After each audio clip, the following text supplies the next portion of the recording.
Growing up with a super charismatic father, obsessed with being liked by everybody, including the people he didn't like me, I realized something that I see in networking events. Kind of the idea that network is your net worth. What he had right was that in presenting himself as a good person, if he did it well enough, it wouldn't really matter that he was genuinely bad. He just had to look genuinely good.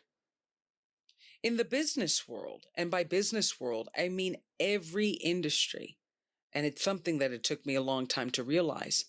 But people make money by making you believe they make money. They act rich until you make them so. In a world full of gurus and events dedicated to people telling you they are successful, this is how they did it, and maybe you can get their business card, it took me a genuine while not to believe this lie, even though I was raised by the very man that purported it. Nobody is going to help you achieve anything at the end of the day, and their advice is either a one-time wisdom or about as useful as a used condom on the floor. The truth is you're on your own. And for people like me, survivors, this is what freezes us. For Yali, there's not one self-help book, YouTube channel dedicated to self-love or therapist, yoga teacher in the tri-state area she has not encountered in search of being more consistently happy. For the last 2 years of her marriage, she was visiting a tarot reader once a week, but I understood that she was not looking for a psychic as much as hope. Growing up, we were the ones that excelled and made sure everyone was all right, which meant no one ever asked if we needed the same.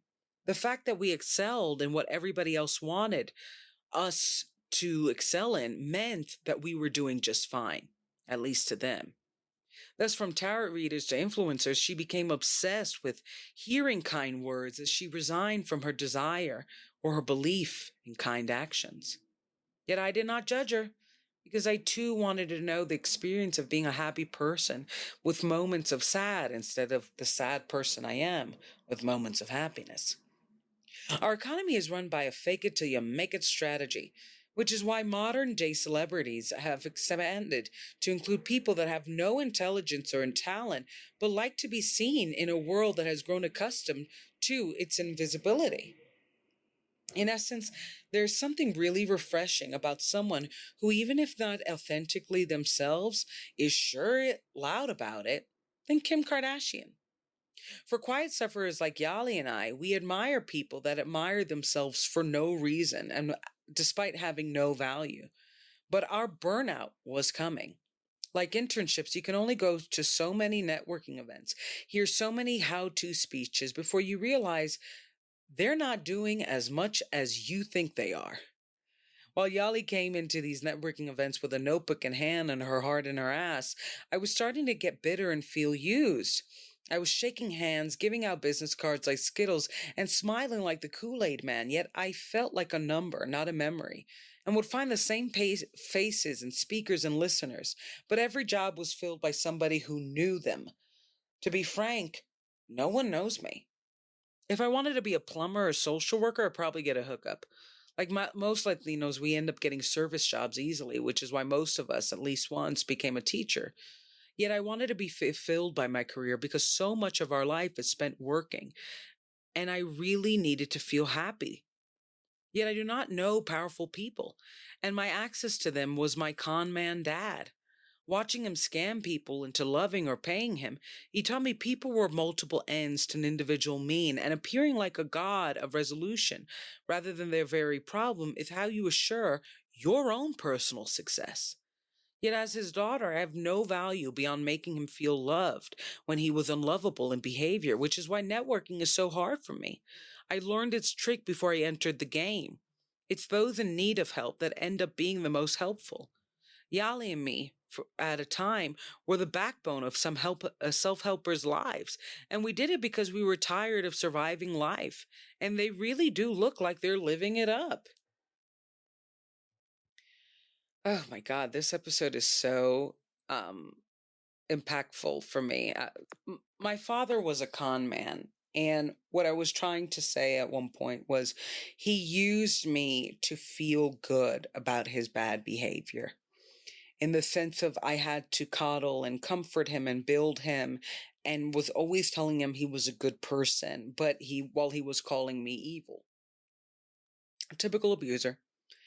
And it's something that I notice in terms of networking. I think, especially in America, there's just this, and it's not only in America, but I think the capitalistic nature fuels this energy of like, I need to meet so many people and I need to make myself known in order to get more money and more fame. And I'm shaking hands with everybody, but am I really making genuine connections? And the problem is powerful people want genuine connections because they're already where you want to be.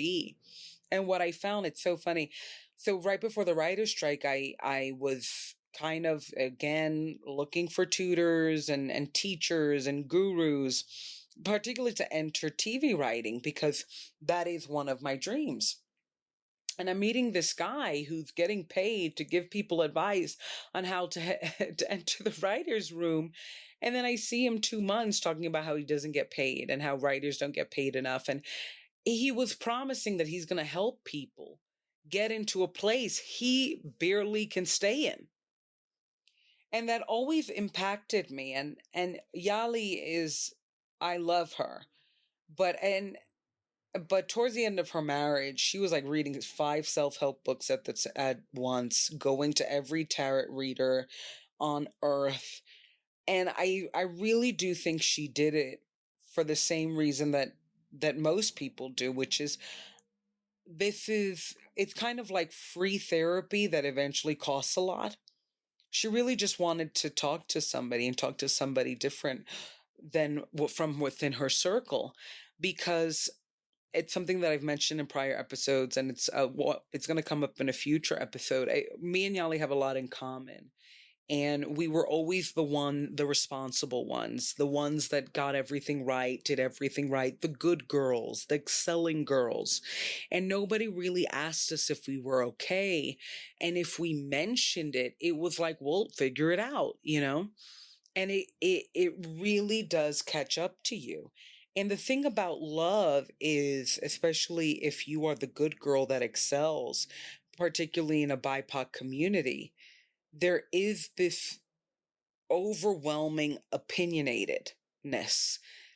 I think we both became really protective over our love lives. Not that it made us choose better, but our fear of, we were so commented on, and in terms of what we could do better, what our family thought we were doing wrong, even though we were pushed and praised for excelling, that when it came to the intimacy of finding somebody that genuinely loved us, even though we have our own issues in terms of picking, obviously I have my daddy issues, we were almost too secretive, too protective, too private about who we were dating, because it's almost like our craving for something so intimate and so romantic made us shut down anybody who loved us in terms of giving a comment, because we only knew love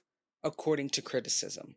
We only knew love according to like warning. Like I put it in a prior episode, like, I know my mother loves me because she warns me about everything that could go wrong. Like, it's never positive. It's never you're doing great. It's always you could do better or something could go wrong. Remember that. And when you're trying to find a relationship and that's your family dynamic, it can feel really overwhelming and blurry. But the problem is you're already blurry. Like, it's there. You were raised in that. And I think she approaches networking with that same idea of like, somebody save me. But while also like, I can't tell my family that I need saving, because they raised me to have this mentality that somehow, even when I'm doing great, I'm at risk. And you go to all these self-help gurus and these conventions and these networking events, meeting people that claim they're doing better or claim they're hurting like you. And either way, you can't build a genuine connection, because if someone is hurting like you, it means they might even get competitive about healing, or means they might not even define healing like you. Like, And it's just something that I was really, really on my mind because I'm suffering from burnout. And my burnout is in part of because of these games of just consistently investing in networking events and teachers and tutors and life coaches that are supposed to help me get up and get through, but they're really just looking for a dime. They genuinely are. And I saw it recently in TikTok about like how many TikTokers rent mansions and do courses and conventions and in these rented mansions, but act like they own it. And it's the same energy. And it's one that my dad did too, of just, he was so hyper aware. He wasn't who he was presenting. You know, he would say he was richer than what he was, way more traveled. And eventually he became it. So talk about manifestation. But he presented himself as a king and would rather throw himself off the bridge than you realize he was actually a peasant. And that energy helped him rebuild his economy. That energy helped him abuse me. That energy helped him get away with it either way, get away with it all. And it's an energy that I want to kind of have without being so malicious, of just presenting myself as who I want to be and not even being fake. If I present myself as who I want to be, it's because it's who I want to be and it's within me. I just have to get comfortable in it. I just have to get confident in that version of me that's already there, but I'm just tapping into until I become it. And I think that was the brilliance of my father and what's the brilliance of so many scam artists, which some of these gurus are. And it's this understanding of I can present myself as wisdom. And if I'm good enough, I can market myself as wisdom, even if I'm an idiot. It's the biggest complaint about the Kardashians. They don't have the talent. They don't have the generosity, but they know how to present themselves as either. And we live in a world that will really, they will question more a genuine person than a con artist because charm goes a long way and people are in need. So yeah, so that's networking net worth. Check out daddyrecovery.com and subscribe, follow, and business class comes out May 24th. Thank you so much.